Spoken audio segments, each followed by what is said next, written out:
আমার নাম পীযূষ দত্ত। আমার বাসা সাতক্ষীরায়। আমি ঢাকা বিশ্ববিদ্যালয়ের 2017-18 সেশনের applied chemistry and chemical engineering বিভাগে শিক্ষার্থী।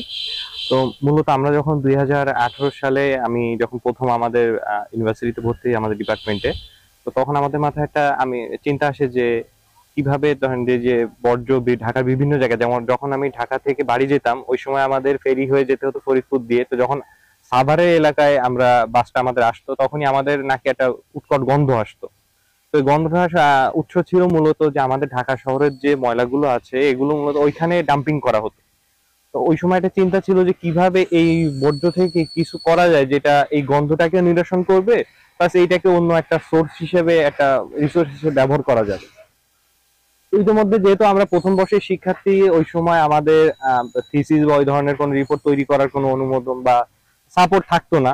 তো যাই হোক, আমি আমার মতো গবেষণা করি, কারণ যখন আমি স্কুলে ছিলাম, সাতক্ষীরা গভর্নমেন্ট হাই স্কুলে যখন ছিলাম, ওই সময় থেকে আমি বিভিন্ন বিজ্ঞান প্রতিযোগিতায় এগুলো অংশগ্রহণ করতাম। তো ওই সময় থেকে আমরা যখন এটা করি তখন আমার এক ব্যাচমেট ছিল HM রঞ্জু। একই ডিপার্টমেন্টে ছিলাম, ফলিত রসায়ন কেমিক্যাল বিভাগের একই ডিপার্টমেন্টে ছিলাম আমরা দুইজন। তো তাকে আমি শেয়ার করলাম যে এমন একটা কাজ করতে যাচ্ছি, এই যে বর্জ্য আছে এটা দিয়ে কিছু করা যায় কিনা। তো আমার ইচ্ছা ছিল যে আমাদের যে তেলটা, আমরা জ্বালানি তেলটা ব্যবহার করি, এটা এফিসিয়েন্সি বাড়ানো বা অন্য কোনো সোর্স আছে কিনা। ও তখন আমাকে বলল যে না, আমরা কেন ওয়েস্ট দিয়ে আমরা কেন এটা করতে পারি না। তা আমি বললাম হ্যাঁ, ওয়েস্ট দিয়েও একটা চেষ্টা করে দেখা যায়। তো ওই সময় আমরা দুইজন আমাদের যে জার্নাল আছে বা ছোট ছোট যে পেপার গুলো পাবলিশ হয়, আমরা সেইগুলো থেকে কিছু ইনফরমেশন নিয়ে আমরা একটা প্রোটোটাইপের একটা একটা ডিজাইন আমরা করি। তো ডিজাইন করার পর আমাদের তো একজন স্যারের সহযোগিতা লাগবে। তো আমরা সেই হিসাবে আমাদের ডিপার্টমেন্টে ছিলেন তসলিমুর রশিদ স্যার। উনি তখন নর্থ ক্যারোলিনা স্টেট ইউনিভার্সিটিতে পিএইচডি করতেছিলেন। তো স্যার খুবই ফ্রেন্ডলি একজন মানুষ। তো আমরা স্যারকে নক দিছিলাম যে স্যার, মেসেজটা ছিল এমন যে sir, we have an idea and what will be the best time to implement this. তখন স্যার আমাদের একটা রিপ্লাই দিছিলেন যে every time is best time, you can do it any time. তো যথারীতি আমরা আমাদের উদ্দীপনা বা যেটা বলে সেটা আমরা পেলাম। আমরা প্রথম 2019 সালে আমরা আমাদের প্রথম একটা প্রোটোটাইপ করলাম, যেটা দিয়ে আপনার ওয়েস্ট থেকে জ্বালানি তেল, গ্যাস এবং হচ্ছে যে পেট্রোলিয়াম গ্যাস এবং কার্বন, তারপর হচ্ছে যে জৈব সার, এইটা অল্প পরিমাণে পাওয়া যাচ্ছে। তো এটা একটা প্রোটোটাইপ করলাম। তো প্রোটোটাইপ করার পরে আমাদের নেক্সট টার্গেট ছিল যে প্রোটোটাইপ যেহেতু হয়েছে, এখন এটাকে পাইলটিং করতে হবে, যেটা দিয়ে কমার্শিয়াল ভাবে যে ওয়েস্টটা নিয়ে কাজ করা যায় এইটাকে কাজ করা যাবে।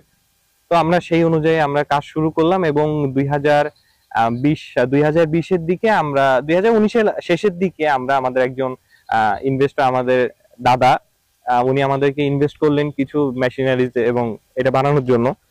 যথারীতি 2020-এর করোনায় আমরা সেই সম্পূর্ণ ইনভেস্টটা আমাদের নষ্ট হয়ে যায়, কারণ ওই সময় আমরা মেশিন চালানো বা 1 বছর বন্ধ ছিল। তো যাই হোক, 2021-এ আমরা দ্বিতীয়বার আবার একটা জাম দেই এই পাইলটিং করার জন্য, এবং ওই সময় আমরা সক্ষম হই 500 কেজি বর্জ্য থেকে আমরা আমাদের কাঙ্ক্ষিত যে পণ্যগুলো ছিল, জ্বালানি তেল, পেট্রোলিয়াম গ্যাস এবং কার্বনটাকে এইবার আমরা অ্যাক্টিভেটেড কার্বন, তারপর হচ্ছে আপনার বায়ো চার্জ ছিল এবং হচ্ছে বায়ো ফার্টিলাইজার যেটা নতুন আমাদের ছিল, এবং গবেষণার আরো ফার্দার গবেষণার জন্য আমরা ওই প্ল্যানটা ইউজ করি। 2021 সালের শেষে আমরা হচ্ছে আইসিডি ডিভিশনে আইডিয়া থেকে একটা গ্রান্ট পাই সেরা স্টার্টআপ হিসেবে বাংলাদেশে।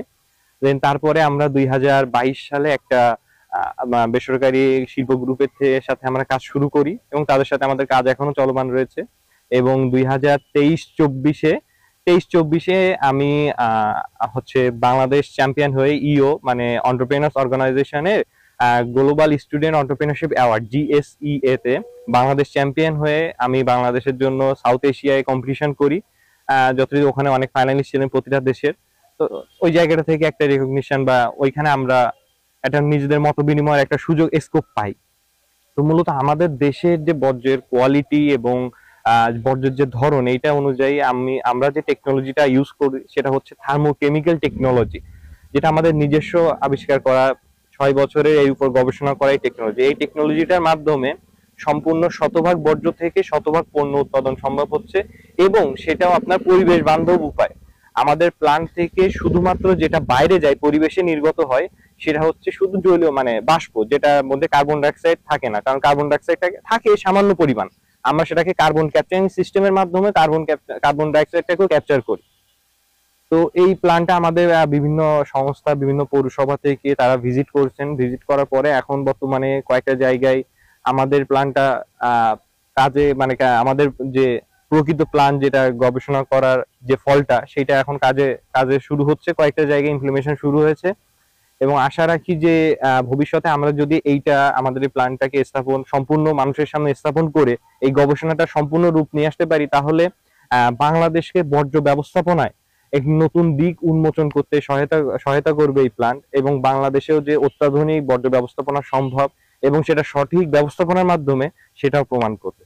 আচ্ছা, আমরা যে জ্বালানি তেলটা উৎপন্ন করছি এটা আমাদের র ম্যাটেরিয়ালস কালেকশন থেকে টোটাল প্রসেসিং শেষ পর্যন্ত খরচ হয় হচ্ছে 80 টাকা প্রতি লিটার, এবং মার্কেট প্রাইস এটা বর্তমানে 122 বা সামথিং 122 টাকা আছে এটার প্রতি লিটার পেট্রোল। আমরা মূলত পেট্রোলে কনভার্ট করি, কারণ আমাদের মূলত যে গবেষণা মেকানিজম সেটা হচ্ছে ক্যাটালাইসিস থাকে, তো ওই ক্যাটালাইসিসটাই আমাদেরকে দেয় মূলত যে কোন গ্রেডের তেলটা আমরা চাই। এবং যে টেকনোলজিটা আমরা ব্যবহার করছি এই টেকনোলজিটা আমাদের নিজস্ব পেটেন্টেড টেকনোলজি, এটা পেটেন্ট করা আমাদের। আর এটা হচ্ছে আপনার এটার বাজারে যে তেল পাওয়া যায়, যেমন পেট্রোল যেটা পাওয়া যায় এটার অকটেন নাম্বার 89 থেকে আপনার 89.5 থেকে 92 এর মধ্যে থাকে। আর আমরা যে তেলটা উৎপন্ন করি এটার অকটেন নাম্বার 97.8, এবং এটার মধ্যে অ্যাশ কন্টেন্ট জিরো আছে, কালারও জিরো, এবং এটা হচ্ছে আপনার যে ভিসকোসিটি আছে এটা 0.71, যেগুলো পেট্রোলের কাছাকাছি। অর্থাৎ আমাদের যে তেলটা এটা আপনার বাজারে প্রচলিত তেল থেকে গ্রেডটা একটু হাই, এবং ইঞ্জিনের জন্য ভালো। এটা আমরা বিভিন্নভাবে ইঞ্জিনের যে পরীক্ষাগুলো আছে আমরা সেগুলো সবই সম্পন্ন করেছি, এবং আমাদের প্রতিটাই যে টেস্ট রিপোর্ট এগুলো BCSIR মানে বাংলাদেশ গবেষণা যে ক্ষুদ্র গবেষণা কেন্দ্র যেটা আছে সায়েন্স ল্যাবে, ওইখান থেকে আমরা টেস্ট করি এগুলা।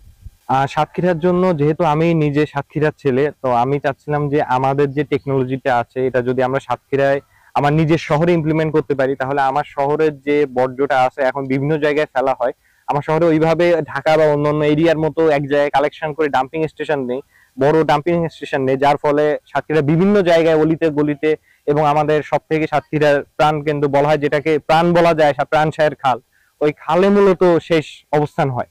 তো আমরা যদি আমাদের এই প্রযুক্তিটা সাতক্ষীরায় স্থাপন করতে পারি তাহলে সাতক্ষীরার বর্জ্য থেকে আমরা সম্পদে রূপান্তর করতে পারবো, যেটা সাতক্ষীরার জন্য একটা নতুন দিক সূচনা করবে। হ্যাঁ, একই সাথে ধরেন যদি আমরা এখানে এই বর্জ্য ব্যবস্থাপনাটা সঠিকভাবে আমাদের টেকনোলজি ব্যবহার করে এটা করতে পারি, তাহলে একদিকে যেমন সাতক্ষীরার বর্জ্যটাকে সম্পদে রূপান্তর করা সম্ভব হচ্ছে, অন্যদিকে একটা বৃহৎ একটা জনগোষ্ঠী কর্মসংস্থানের সুযোগ হচ্ছে, এবং সেই সাথে সাতক্ষীরা একটা ক্লিন সিটি বা আরেকটা ধাপ এগিয়ে যাচ্ছে যে না আমাদেরও বর্জ্য ব্যবস্থাপনা অত্যাধুনিক মানের হয়।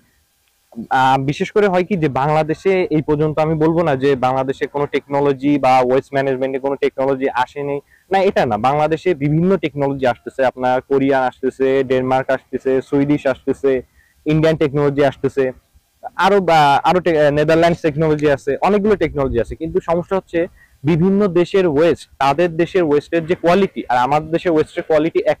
আমাদের দেশে ওয়েস্টের মধ্যে ময়েশ্চার মানে ভিজা অনেক বেশি থাকে ওয়েস্ট গুলো, আমরা একটা পলিথিনের মধ্যে আরেকটা পলিথিন দিয়ে সম্পূর্ণ মানে পচনশীল অপচনশীল দুইটাই একসাথে ফেলি। তো এই ক্ষেত্রে যেটা হচ্ছে সব থেকে সুইটেবল সেটা হচ্ছে যে কিভাবে অপারেশনটাকে করা যায়, অপারেশনটাকে সাকসেসফুলি রান করা যায়, এই উদ্দেশ্যেই হচ্ছে আমাদের প্ল্যানটা এখানে অ্যাপ্রোপ্রিয়েট, যেটাকে খুবই ইফেক্টলি মানে অপারেশনও করা যায়। দ্বিতীয়ত এটা থেকে যে পণ্যগুলা পাওয়া যায় সেগুলো খুব সহজে মার্কেটে দেওয়া যাবে। তৃতীয়ত একটা জনগোষ্ঠীর যেমন কর্মসংস্থানের সুযোগ হবে। চতুর্থত যে শহরটায় যেমন সাতক্ষীরা শহরে গেলে সাতক্ষীরা শহরটাও পরিষ্কার হবে এই বর্জ্যের আগ্রাসন থেকে।